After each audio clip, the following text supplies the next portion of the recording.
안녕하세요. 오늘은 하락을 외치는 전문가들 비판적으로 읽기에 대해서 이야기를 해볼게요. 지난번 영상에서 제가 상승을 외치는 전문가들 얘기를 가져오면서 저랑 좀 생각이 다른 부분에 대해서 제 포지션을 다시 한번 점검해보는 시간을 가졌는데, 오늘은 이제 뭐 아래에도 설명하겠지만 제가 조금 더 지금 하락 확률이 좀 더 크다고 생각을 하는데, 현재 제 뷰랑 결론이 비슷하거나 아니면 조금 더 강하게 얘기하시는 분들에 대한 근거를 조금 비판적으로 한번 확인해 보는 시간을 가지려고 합니다. 일단 제 포지션에 대해서 간략하게 설명을 한번 업데이트 해드리면, 뭐 지난번이랑 똑같아요. 그러니까 저는 이제 국내 시장 기준으로 상승 하락 확률을 한 4대 6 정도로 판단을 하고 있어요. 근데 이제 이거는 이제 발생 확률 개념이고, 주식시장 본연의 우상향하는 특성, 그리고 국내 지수 레벨의 손익비 이런 것들을 좀 더 고려해 보면 결과적으로 기대값 관점에서는 이제 5대5 정도로 생각을 하고, 개별 주식과 지수 숏을 5대5 비중으로 보유하고 있습니다. 저는 이제 현재 그런데 개별 주식의 상승 탄력성이 좀 좋은 시장으로 판단이 들어요. 좀 종목 장세의 느낌이 강하게 있는 시장이라고 생각이 됩니다. 이게 뭐 실적 시즌이라는 영향도 좀 있을 거고요. 그래서 제가 원래 잉여현금도 조금 있었고 대체자산도 조금 있었는데, 이쪽 비중을 조금 더 줄이면서 전체 포지션의 볼륨을 증가시키고 있는 중이에요.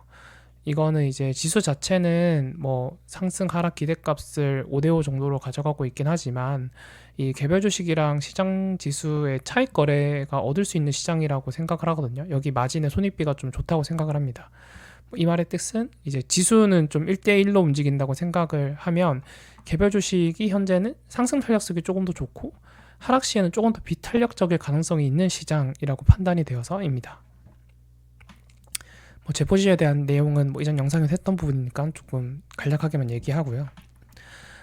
이번에는 이제 하락을 외치는 전문가들에 대한 얘기를 좀 읽어볼 건데, 기존의 영상에서는 나와 반대되는 포지션, 즉 상승을 바라보는 전문가들에 대한 이해를 해보고자 했다면, 이번에는 시장 하락을 바라보는 관점의 뷰를 좀 리뷰해보고자 합니다.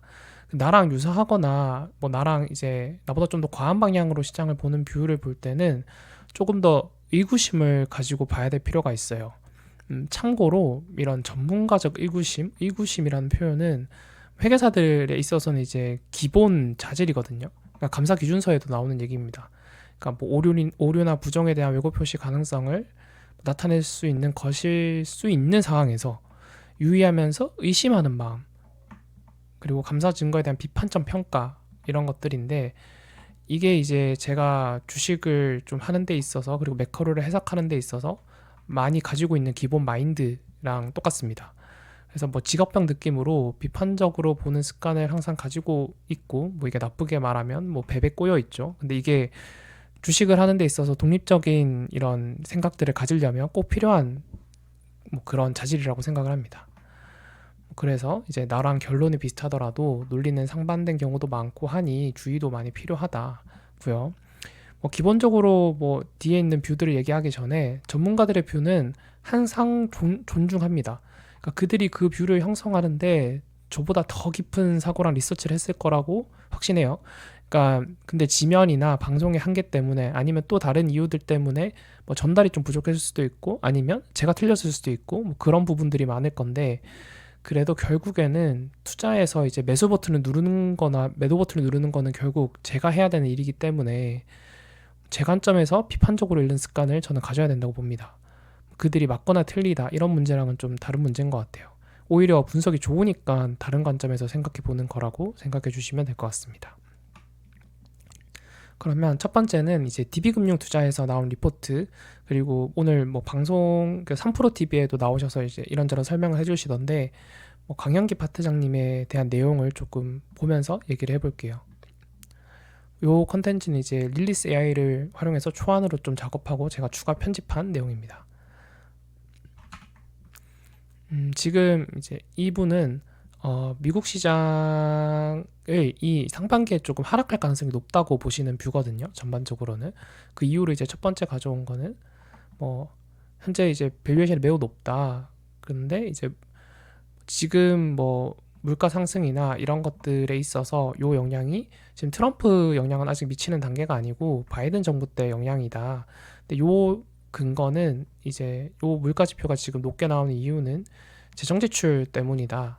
그런데 그래서 재정 지출을 트럼프 정부에는 좀 줄이려고 할 거고, 이러면 이제 유동성이 좀 감소하는 형상이 있기 때문에 주식시장이 하락할 가능성이 높다라고 보고 있어요.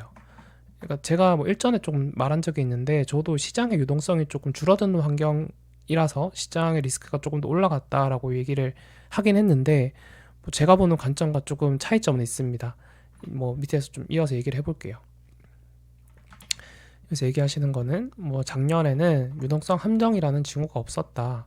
본 영상은 좀 보시면 더 상세하게 설명하시니까 상세한 내용은 본 영상을 보시기 바라고요. 여기서 또 얘기하시는 게 뭐 풍부한 유동성으로 인해 이런 주식시장이 좋았다. 그런데 최근에는 화폐 유통 속도가 반등 중이고, 이런 화폐 유통 속도랑 유동성 증가율이 이제 올라가는 부분 때문에 물가 상승을 자극하고 있다. 이건 이제 네 번째로 많은 재정 지출의 영향이다. 그래서 물가 자극의 우려가 존재하기 때문에 재정 지출이 올해는 줄어들 거고, 이게 장기 채권 금리 하락을 보면 이게 지금 시장에서 해석하고 있다는 것을 알 수 있다라고 그런 논지를 펴시는데, 최근 장기채 금리 하락이 재정 지출 감소하는 것 때문인가 라고 생각해 보면 저는 그렇지는 않다고 생각해요. 그러니까 4.8%까지 치솟았을 때는 재정 지출이 늘어나서 그런가? 라고 보면 이거는 전형적으로 이제 물가 상승 압력 때문이라고 생각을 하거든요. 요 올랐을 때는. 근데 이때가 불과 1월인데 이때 재정 지출이 뭐 늘 것이라고 생각해서 이렇게 된 것도 아닐 거고, 그리고 이제 지금 하락된 주요 시그널은 저는 이제 CPI가 생각보다 안정화되면서 금리가 조금 안정화된 측면, 그리고 최근에 트럼프랑 빈센트의 금리 목표가 이제 타겟이 10년물 금리, 기준금리가 아니라 10년물 금리라고 밝히면서 이러한 전체 방향성을 피고 있는 것에 영향을 더 많이 받았다고 생각하지, 재정지출 감소 때문이라고는 생각하지 않습니다. 이게 하나의 영향일 수는 있겠지만 이게 강하게 미친 영향은 아니라고 생각을 합니다. 뒤이어 보면, 그럼 재정지출과 유동성 함정이 없다라는 가정하에서는 경기가 후퇴하면 모멘텀이 감소할 거다. 그리고 이제 국채 발행이 축소될 것이라 금리 하락과 유동성 변화가 예상이 되고, 이러면 이제 유동성 후퇴되면서 증시의 펀더멘탈이 훼손될 가능성이 크다. 이게 결국에는 작년에 재정지출 남발한 게 올해 부작용이 발생하는 거다라고 해석을 하고 있거든요. 유동성 감소에 대한 부분은 동감하는 부분이 있긴 합니다. 그런데 그 근거가 재정지출 감소인지는 잘 모르겠어요. 물론 이제 트럼프 정책 중에 정부 목표 중에 한 개가 재정지출 감소라는 거는 밝힌 바 있죠. 근데 이 부분이 현재 이제 유동성 감소라는 느낌보다는 도지를 통한 비용 감소 등의 정책들이 더 우선적으로 지금 나오고 있거든요. 그러니까 유동성 감소를 통한 재정지출 감소에 대한 정책이 아직 뭐 특별하게 강력하게 나온 게 있는지 잘 모르겠습니다. 그리고 빈센트 목표가 장기채 금리 하락이니만큼 위에서 언급한 이제 국채 발행 축소는 가능할 것이라고 봐요. 장기채 공급 감소는 가능할 것이라고 보거든요. 이게 유동성 감소에 영향을 주는 부분이 있을 것 같긴 하지만, 또 반대로 수요 측면에서 보면 지금 펴고 있는 정책이 이제 장기채 수요를 늘리려는 정책도 있거든요. 이건 이제 은행 규제 완화를 시켜주려고 하는 정책들이 보이는데, 이거는 반대로 시중의 유동성을 늘어나는 효과를 날 수도 있습니다. 그래서 요 재정지출 감소가 진짜 유동성 감소로 이어지는 그 연결고리에 이게 맞냐라는 생각이 든다는 거죠. 뒤어 좀 더 보면 또 한 가지 영향으로 미국 시장의 주요 시장 하락 중 엔캐리 트레이드 같은 압력도 더 높아지고 있다고 얘기를 해요. 그리고 뭐 이런 것들에 대한 영향 중에 한 개로 과거 데이터들을 좀 보면, 장단기 금리차가 이렇게 올라갈 때 실업률이 높아지더라. 이게 지금 보면 그래서 실업률이 더 상승할 가능성이 있다라고 얘기를 하고 있거든요. 근데 저는 이제 뭐 이런 패턴에 대한 얘기를 보면 최근의 시장은 복잡계가 더욱 심해진 시장이라고 생각을 합니다. 그래서 과거 패턴이 이랬으니까 지금 이럴 거라는 분석이 잘 안 맞는 시장이 된 지 좀 된 것 같아요. 특히 이제 23년, 24년 시장에서 이러한 내러티브들 때문에 저 개인적으로도 손해를 좀 봤거든요. 그래서 이런 부분은 기본적으로 비판적으로 좀 많이 보려고 합니다. 그러면 이제 장단기 금리차랑 실업률에 뚜렷한 인과관계가 있을까 생각해 보면 잘 모르겠네요. 그러니까 과거 데이터상 이 인과가 들어맞는 것은 대부분 장단기 금리차가 증가했을 때는 이제 침체로 들어가는 경우가 많았거든요. 그러니까 장단기 금리차가 역정됐다가 다시 장단기 금리차가 증가하고 있을 때 침체로 들어가는 경우가 많았어서 이게 이제 이 현상에서 데이터들을 통계상 나온 거지 이 자체가 인과가 있냐라고 보면 저는 이제 현재 시장이 실업률 증가가 장단기 금리 차에 대한 영향으로 증가할 거냐 보면 잘 모르겠어요. 그건 동의하진 않습니다. 또 한 가지 측면에 보면 이번에는 이제 엔비디아에 관련해 가지고 얘기를 하고 있는데 엔비디아의 매출액이 이렇게 증가를 하고 매출액 자체는 이제 주가랑 비슷하게 계속 증가를 하고 있지만 성장률이 점차 둔화되는 움직임을 보인다고 얘기를 하고 있어요. 그래서 성장주의 경우에는 이제 성장률을 반영해서 주가를 형성하고 있는데 23년 동안 이제 최근에는 전반적으로 이제 성장률이 하락하고 있다. 근데 주가는 계속 위에 있다. 그래서 이게 조금 이제 휩쓸리게 된다면 주식시장 전체적인 위험을 높일 수 있다라고 얘기를 하고 있거든요. 그러니까 성장률에 비해서 주가가 고평가된 상태라고 이야기하는 것 같습니다. 근데 저는 이 부분에 대해서도 주가 상승기에 그러니까 그리고 성장주에 이제 성장률의 영향이 주가에 미치는 영향이 큰 거는 맞죠. 근데 우리가 흔히 쓰는 DCF 계산식을 조금 더 명확하게 나눠 보면 주가 상승에 더 영향을 많이 미치는 거는 이제 가파른 상승기 이후에 안정화기, 그러니까 우리가 흔히 이제 터미널 밸류라고 가져오는 부분이 있죠. 그러니까 추정할 수 있는 가장 마지막 해 연보차에서 이제 장기 연구 성장률을 반영해 가지고 그 시점의 현재 가치를 가지고 현재 시점으로 할인을 하는 건데 이때 고려되는 연구 성장률이 회사 가치를 계산하는데 저는 가장 큰 영향을 미친다고 생각을 하거든요. 실제로 제가 감사하거나 이런 밸류에이션 할 때도 연구 성장률 1%, 2% 바꾸는 게 밸류에이션에 엄청 큰 차이를 많이 만들어줘요. 그래서 현재까지 엔비디아의 가파른 주가 상승은 이제 현재 성장률이 계속 시장의 예측치를 초과해 나가면서 이 터미널 밸류의 연구 성장률이 내가 생각하는 것보다 더 높구나, 시장이 생각하는 것보다 훨씬 더 높았구나 라는 생각을 계속 주면서 주가가 높아졌다고 생각을 하거든요. 근데 이제는 시장이 엔비디아 연구 성장률에 대해서 어느 정도의 추정을 마무리한 상태라고 봅니다. 그럼 여기서 당장의 매출 성장률이 감소하는 것 자체로 주가가 급격하게 빠질 거냐라고 하면 저는 그렇게 생각하진 않습니다. 그러니까 현재의 성장률 감소와 연구 성장률의 감소는 다르게 보아야 되거든요. 그러니까 딥시크 사태로 엔비디아 주가 빠졌을 때도 현재 매출 성장률이 급격하게 갑자기 하락해서가 아니라 연구 성장률 가정이 훼손되는 거 아니야? 라는 인식 때문에 급격하게 빠진 거라고 생각을 합니다. 물론 이 다음에 이제 다시 급격하게 오를 때도 그리고 지금 주가를 좀 지키고 있는 것도 지금 엔비디아 성장률이 조금 빠지더라도 연구 성장률 가정에는 크게 무너진 사항이 없다고 판단돼서 라고 생각을 합니다. 그러니까 정리하면 매출액 성장률이 감소하니까 주가가 하락할 것이다 라는 주장은 동의하기 어렵습니다. 오히려 매출액 성장률이 감소해도 우리가 예상했던 궤적보다 더 위쪽으로, 그러니까 매출액 성장률이 이렇게 있을 때 요게 매출액 성장률이 이렇게 감소하고 있더라도 우리가 원래 예상한 건 이 수준이었는데 여기서 이런 속도로 감소하더라. 그러면은 오히려 주가는 상승할 것이라고 예상돼요. 요 흐름을 보면 연구 성장률을 더 높여줘야 될 것 같은데 라는 인식이 들 것 같거든요.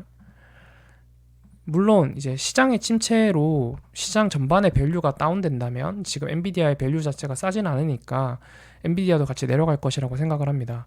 근데 이게 이제 엔비디아 때문에 지수가 하락할 거라고 생각하지 않아요. 그러니까 인과가 반대라고 생각을 하거든요.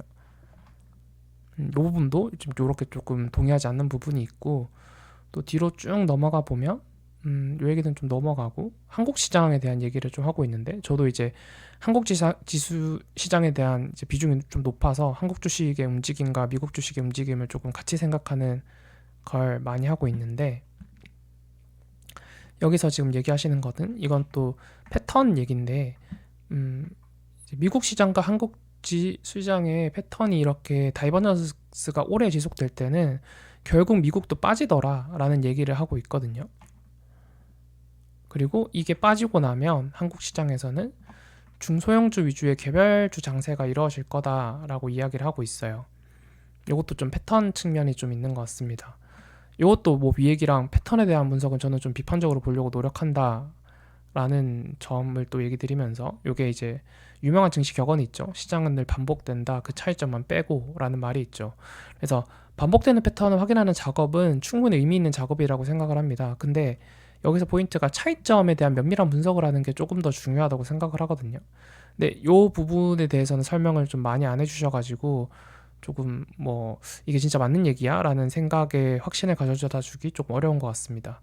단순히 과거에 수개월간 다이버전스가 발생했다는 것만으로 미국이 우리나라 따라서 하락할 거다라는 것은 잘 모르겠네요. 그러니까 참고로 저는 오히려 어떻게 생각하냐면, 과거 패턴이 이렇게 나온 것은 이제 한국이 탄광 속의 카나리아라는 표현을 많이 쓰죠. 그러니까 우리가 수출주 위주니까 수출 데이터들이 보통 미국의 실적을 좀 선행하는 경향이 있으니까 이 데이터들이 안 좋아지고 우리나라 주가가 빠지면 미국 주가도 결국 빠지더라. 요런 이제 인과가 조금 있다고 생각을 하거든요. 근데 작년도의 증시 하락이 국내 수출주들의 전반적인 하락이냐라고 생각을 한다고 하면 저는 그거는 아니라고 생각을 해요. 그냥 저는 삼성전자나 코스닥에서 2차 전지 같은 거에 이제 대형주 위주의 특정 섹터 위주의 하락이 영향을 많이 줬지, 수출주들의 전반적인 실적은 괜찮았습니다. 오히려 이제 상반기에 너무 주가가 많이 올라서 하락한 측면이 크다고 생각하거든요. 그래서 이런 수출 감소가 미국 실적을 감소할 만한 영향을 주는 상황인가 지금 생각해 보면 저는 그렇지 않다고 봅니다. 특히 지금 미국의 상승은 과거랑 조금 다르게 M7이 주도하는 AI로 인한 상승이라서 한국의 수출 데이터가 이에 대한 미치는 영향은 되게 제한적이라고 생각을 하거든요.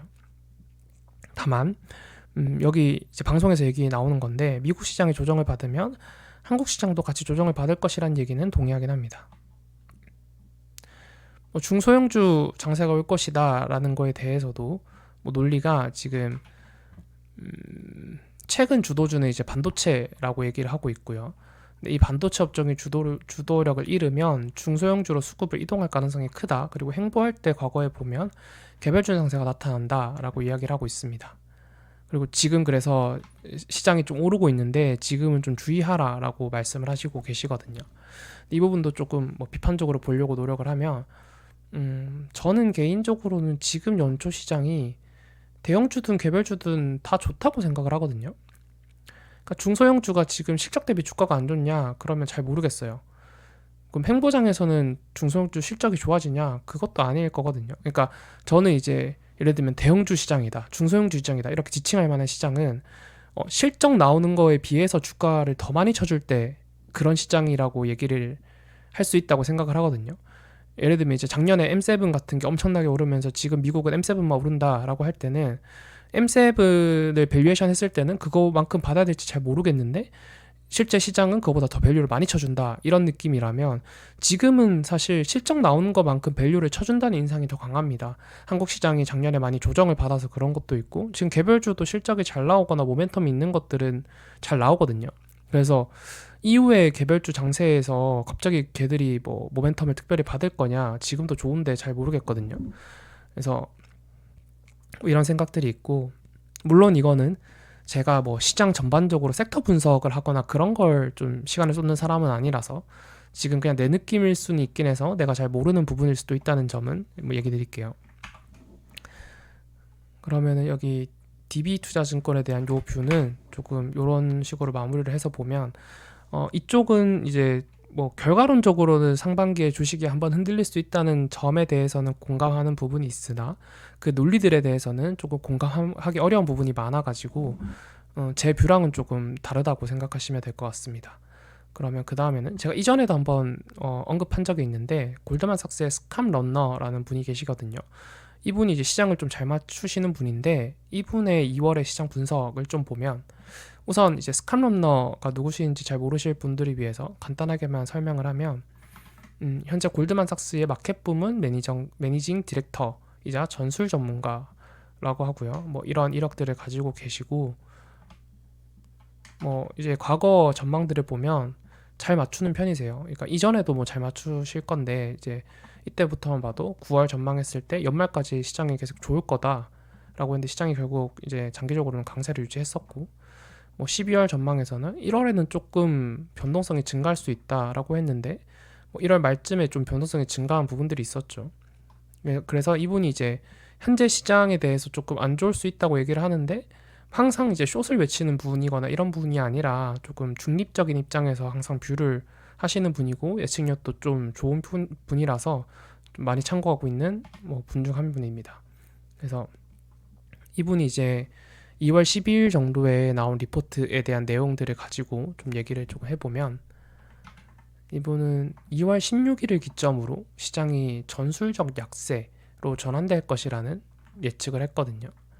그리고 관세 발효 시점이 연기되면 단기적으로 안정성을 제공할 것이라고 전망을 했어요. 이건 실제로 연기가 되면서 안정성을 제공하고 있죠.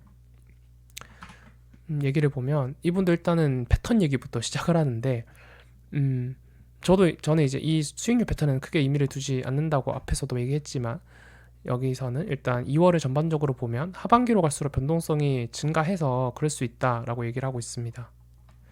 뭐 DEO 좀 보면 요 얘기는 조금 의미가 있어요. 요거는 수급 얘기인데 이제 6100선을 돌파하는 시나리오에서는 여기 추세 추정형 CTA라고 하는데 이건 이제 상품거래 자문사 같은 건데 좀 꽤 많은 규모의 자금들을 움직이는 쪽이거든요. 이쪽 펀드들이. 그러면 이 펀드들이 이제 추세 추종해가지고 거래를 하는 편인데 6100선을 돌파했을 때는 그 규모가 100억 달러 정도로 나올 거지만 하락하는 경우에는 훨씬 더 많은 규모의 거래가 나올 수 있다고 얘기를 하고 있어요. 그러니까 레버리지 청산 가능성을 시사한다는 얘기인데 이게 어디에 영향을 미치냐면 결국에는 제 생각엔 손익비에 영향을 미친다고 생각을 합니다. 그러니까 결국 기대가 측면에서는 발생 확률이 비슷하다 하더라도 하락 쪽으로 좀 더 무게추가 실려 있는 상황이라고 판단한다는 거죠. 그럼 디어 얘기를 좀 더 보면 어쨌든 그래서 이 부분은 저도 좀 기대가 측면에서 동의하는 얘기라고 생각을 합니다. 그리고 디어 얘기를 좀 더 보면 PC 전반과 기저효과 분석인데 25년 1분기에는 높은 기저효과로 인해서 PC는 하락하긴 할 거다. 근데 이제 관세 정책이나 이런 게 본격화되면 리스크가 조금 더 생길 수 있으나 지금 협상 도구로 활용될 가능성이 높다는 점을 감안할 때 실제 규모는 축소될 수 있다라고 얘기하고 있어요. 이거는 실제 이제 축소되는 영향으로 지금 나오고 있죠. 그리고 산업별 차등 관세 시나리오도 조금 완화적인 움직임으로 가고 있는 상황이고요. 그랬을 때 지금 수급에 대한 얘기들을 좀 더 정리해서 얘기하는데 CTA의 전략적 매도 가능성이 증가함에 따라서 3월까지는 유동성 공급이 감소할 것으로 예상을 하고 있다라고 언급을 하고 있고요. 그리고 이제 개인 투자자 자금도 401k에 대한 계좌 유입이 이제 개인 투자들이 제가 알기로는 퇴직연금에 대한 그 계좌로 알고 있는데 요거가 2월 말까지는 요 유입이 지속되나 3월부터는 요게 좀 시장 이탈이 본격화될 가능성이 커져서 개인 수급도 좀 떨어질 거다라고 해석을 하는 것 같아요. 보고서에서 그래서 대형주 위주의 편중 현상이 지속적이나 소형주 위주의 금리 인하 사이클에서 상대적으로 소형주가 아웃퍼폼할 가능성이 있다라는 얘기도 언급을 했다고 하고요. 이것도 역사적 패턴을 감안했다고 하고요. 근데 이 부분에 대해서는 조금 생각이 다른 게 금리 인하 사이클이 되면 소형주가 아웃퍼폼 할 수 있다는 생각은 맞다고 생각을 해요. 지금 이제 소형주가 23년, 4년에 S&P보다 안 좋았던 것도 금리 때문이라고 생각을 하거든요. 근데 이제 현재가 금리 인하 사이클로 본격적으로 들어가는지에 대한 판단이 조금 어려워서 이 얘기는 기본 전제가 맞나라는 생각이 들긴 합니다. 뒤이어 나오는 얘기들도 조금 유가나 이런 얘기는 좀 넘어가고 결론 얘기를 좀 더 다시 보면 기술주 위주의 좁은 상승 모멘텀은 있긴 한데 3월 FOMC 회의나 4월 관세 시행쯤이 되면 변동성 확대가 예상된다. 그래서 베타 하위 섹터들의 분산 투자가 필수적이다. 그리고 유동성 비중을 10에서 15% 정도 유지해라 라는 이야기를 하고 있어요. 이거는 이제 스캄 런너의 개인 의견이긴 한데요.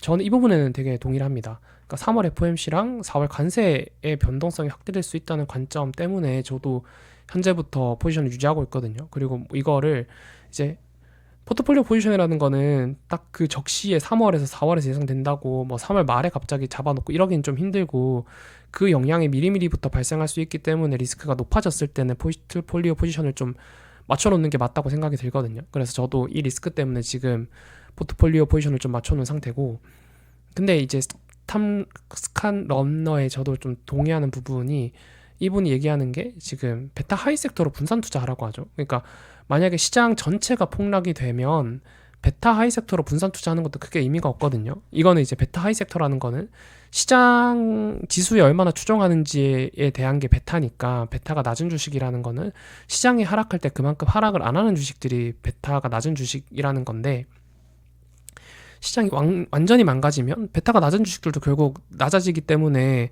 그러니까 위험 자산 주식으로는 해지가 잘 안 돼요. 그런데 이제 이걸로 해지를 할 만하다라는 것은 시장이 완전히 망가지지는 않을 거다, 그러니까 급격한 폭락은 아닐 거다라는 판단을 전제하고 있다고 해석해도 될 것 같거든요. 저도 이러한 관점에는 동의하고 있습니다. 지금 하락이 이제 진짜 추세적인 급격한 하락일 거냐라고 보면 그렇다고 생각하진 않습니다. 전반적인 럼너의 추정은 제가 봤을 때는 시장이 수급상 조정될 리스크가 높긴 하다. 그런데 생각보다 정책이 완화적일 것으로 예상되므로 그 강도는 강하지 않을 거다라고 하는 입장인 것으로 판단이 됩니다. 네, 여기까지가 DB금융투자에서 뭐 강영기 파트장님이 말씀하신 부분, 그리고 골드만삭스의 스칸 럼너가 말하는 부분에 대해서 이렇게 좀 그래도 최대한 어거지로라도 비판적인 시각을 가지고 얘기해 보려고 해봤는데, 저는 이제 전반적으로는 지금 좀 유효한 거는 스칸 럼너가 얘기한 것처럼 좀 수급적인 문제, 그리고 아직 관세 리스크나 이런 부분이 다 꺼지지 않았다는 점, 그 다음에 물가 리스크도 아직 다 꺼지지 않았다는 점, 이런 리스크 때문에 시장의 리스크가 조금 있다는 부분, 그래서 시장이 이제 조정을 받을 수는 있다. 근데 그게 이제 시장 전체가 망가질 정도의 리스크는 아닐 거다라는 정도의 의견에 동의하고 있긴 합니다. 뭐 물론 그렇다고 이제 뭐 다른 데서 얘기하시는 것들이 틀렸다 이런 건 아니고, 이제 앞서 얘기한 것처럼 최대한 비판적으로 보려고 노력한다는 정도로 이해해 주시면 될 것 같아요. 네, 오늘 영상은 여기까지로 하고요. 오늘 영상은 조금 길었지만 그래도 오늘 영상이 도움되셨다면 좋아요와 구독 부탁드리겠습니다.